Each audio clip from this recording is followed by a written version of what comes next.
안녕하세요. 주식의 소리의 애솔입니다.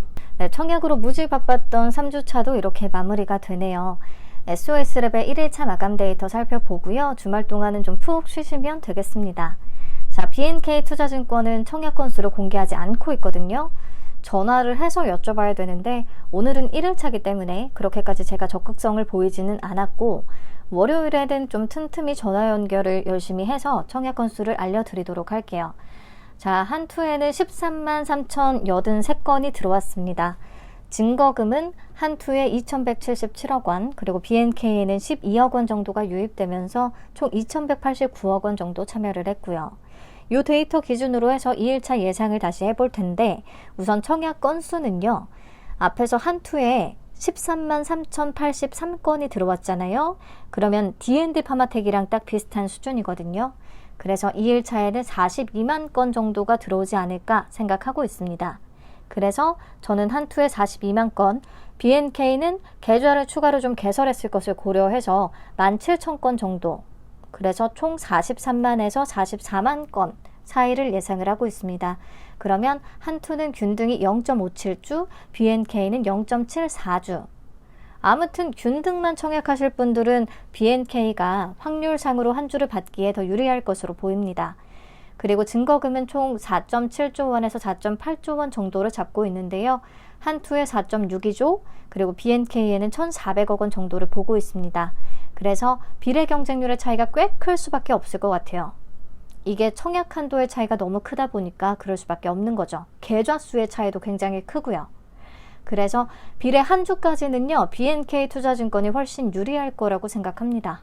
그리고 수요 예측 영상에서 얘기를 했듯이 혹시나 BNK 투자증권의 참여 건수가 비례 배정 물량인 12,500, 요것보다 적다라고 하면요, 균등만 참여해도 비례 한 주를 받을 가능성이 있기는 합니다. 네, 이런 변수까지 좀 체크를 하는 재미가 있을 것 같아요. BNK 계좌는 6월 13일 목요일까지 개설했어야 참여가 가능합니다. 지금 만들면 참여 불가능해요. 자, 그러면 각 증권사별 예상 경쟁률을 기준으로 해서 546입 적용 주식수 한번 계산을 해볼게요. 한투에 비례 한 주는 2,500주, 비례 두 주는 5,500주, 비례 세 주는 9,000주, 비례 네 주는 13,000주, 비례 다섯 주는 16,000주를 예상을 하고 있습니다. 그래서 일반 등급 7,500주 풀청약을 한다고 하면 비례 딱 2주 받을 수 있을 것 같아요. 네, 금액은 표를 통해서 확인해 주시면 감사하겠고요. 자, BNK는 가성비 한 주를 노린다면 1,500주를 생각하고 있습니다. 증거금 862만 5천 원. 그래서 BNK가 한 주를 받기에는 훨씬 유리할 거다라는 것이고요. 일반 등급 풀 2,500주를 청약하면 비례는 딱 한 주 예상을 하고 있고요. 네, 오늘자 장외 시세는 증권플러스 비상장 기준으로 23,200원 기록하고 있기는 한데, 가장 최근에 체결된 내역은 24,000원 보여주고 있고요. 제 생각에 오늘 그리드 위즈도 마지막 장외 가격보다도 또 훨씬 더 올랐기 때문에 SOS랩도 단독 일정이고, 그렇다면 장외 시세보다 더 높은 가격까지 상장일에 보여줄 가능성 있다라고 봅니다. 그래서 기대 수익은 마찬가지 100에서 120%, 근데 그 이상까지도 보고 있기는 해요.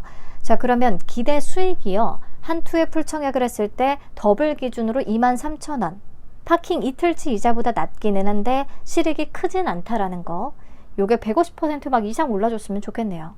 그리고 BNK도 마찬가지로 파킹 이자보다 낮기는 한데요, 풀청약을 해서 겨우 한 주를 챙기니까 당연히 실익이 클 수는 없죠. 요런 좀 아쉬운 청약이 되겠다, 청약 한도 때문에. 그나마 한투의 우대 등급이신 분들은 조금 낫겠고요.